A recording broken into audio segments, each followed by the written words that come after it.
yang menurut saya orang-orang yang menurut saya pintar tapi tidak beradab ya sampaikan aja lah ke dokter Rizkat ya. Mohon maaf kalau ada kata-kata saya tidak baik, tapi ini kenyataannya. Saya menerima undangan. Guys, hari ini saya tayangkan video dengan pesulap merah ini. Saya tayanginnya setelah Gus Samsudin. Pesulap merah ini kita akan lebih bahas tentang detail tentang pengobatan abal-abal. Jadi kita akan buka modusnya, kita akan buka secara ilmiahnya. Ini yang paling penting ya. Jadi kalau di tempat lain tuh kayak cuma bahas keributannya aja, tapi kalau di tempat saya no, kita edukasi. Jadi kita akan bahas unsur ilmiahnya. Dokter cerdas tidak beradab. Dokter cerdas tidak beradab. Dokter cerdas tidak beradab. Halo Sobat Fakta Bang Pin, ketemu lagi dengan Bang Pin yang terus mengabarkan fakta viral seputar selebritas tanah air yang terus saja bikin berita, dan dengan berita mereka tetap eksis di ranah media. Masih soal Samsudin dan Dr. Richard yang nampaknya kini saling panas memanas. Sebabnya Samsudin setelah diundang oleh Dr. Richard merasa kecewa dan seakan-akan dijebak untuk melakukan pembuktian. Tapi Samsudin tidak mau. Samsudin mengatakan bahwa dia tiba-tiba dikasih pisau. Tetapi ada yang aneh karena di situ Samsudin mengatakan dan tidak terjadi pembuktian, tapi katanya Samsudin sempat menyayat tangannya. Hal ini membuat Dr. Richard geram karena Samsudin di situ mengatakan bahwa Dr. Richard ini pinter tapi tidak beradab. Kemarin saya diundang di Dr. Rizkat. Di sana saya disiapkan pisau, suruh mengiris tangan saya nih. Lihat ini, bekas irisan tangan saya. Nih, merah-merah semua ini. Coba seperti ini. Saya mendapatkan undangan dengan cara yang baik-baik. Saya diundang dengan cara yang baik. Dan sebagai orang muslim, tentu ya saya harus menerima undangan itu. Karena ketika diundang ya maka harus datang. Ketika datang di sana saya disiapkan pisau loh. Di sana saya disiapkan pisau. Kalau Oke, saya balik lagi. Pisau. Siap. Tapi enggak saya ya. Ini saya tes dulu nih pisaunya. Jangan-jangan karyawan saya sudah ada trik nih. Sudah ada pembicaraan nih. Hah? Lagi? Gimana Kang Samsudin? Berani? Itu seperti ini sebenarnya buat saya sesuatu hal yang sangat-sangat demi Tidak. memperbaiki nama baik Kang Samsudin. Iya. Ini masalah tentang keimanan, bukan masalah tentang. Tapi kalau Kang Samsudin tidak bersedia nggak apa-apa. Saya nggak akan maksa. Siap. Tapi ini demi memperbaiki nama Kang Samsudin. Iya. Bersedia? Salah satunya kalau ditunjukkan. Ya, tapi kan siap. sama aja. Nah begitulah, di dalam podcast itu akhirnya tidak terjadi pembuktian. Namun setelah pulang dalam kanal YouTube-nya, Samsudin koar-koar bahwa dia melakukan pembuktian dengan menunjukkan bahwa tangannya sudah disayat-sayat.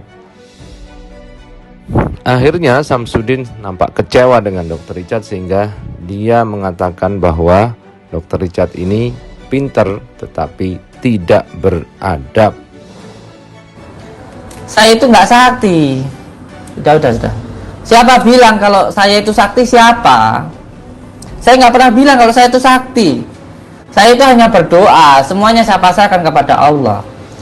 Tapi lama-kelamaan kok seperti menyepelekan maksud saya, mengejek. Akhirnya saya ambil pisaunya itu.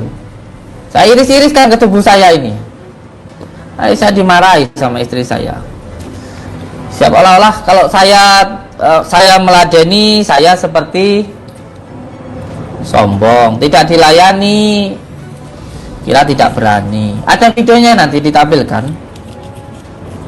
Ya seperti inilah orang-orang yang menurut saya pintar tapi tidak beradab ya sampaikan aja lah ke Dr. Rizkat ya. Mohon maaf kalau ada kata-kata saya tidak baik, tapi ini kenyataannya.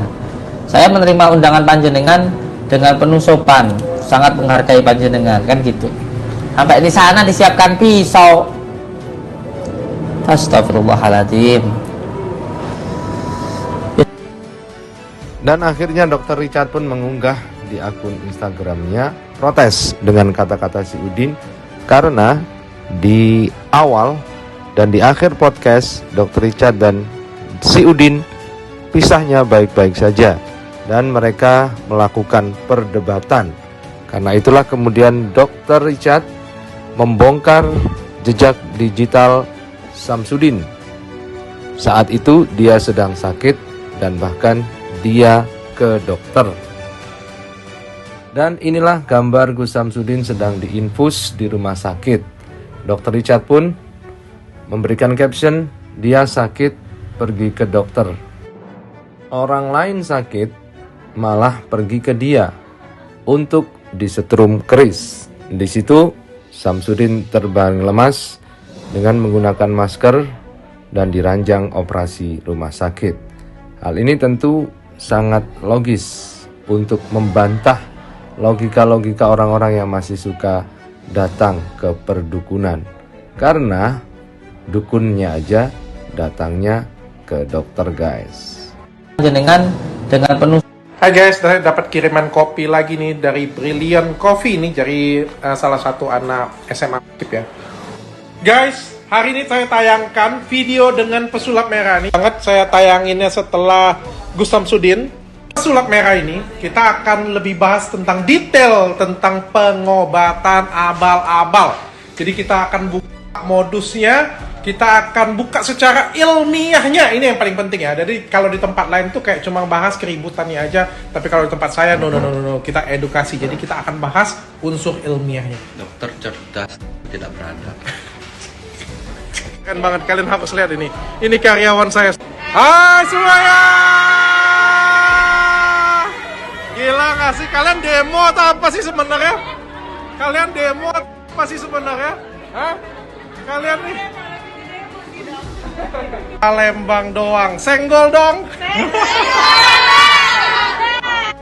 Nah, ketika CGV di demo karyawan Athena.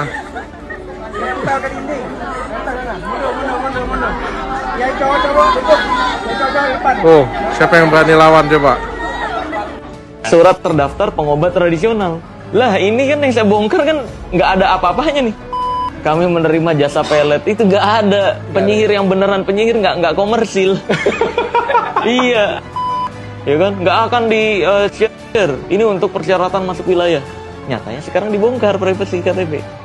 Karena izin yang saya baca di berita, izinnya dia itu adalah pijat tradisional. Nah, jika ada seseorang yang mengaku bisa melihat jin atau secara bentuk aslinya, maka bisa dipastikan dia keluar dari Islam. Sama satu orang kayak gini Iya. tiba-tiba satu orang kejang kan kayak gitu ya kan? Iya biasanya. Itu kan kejang 500.000 itu.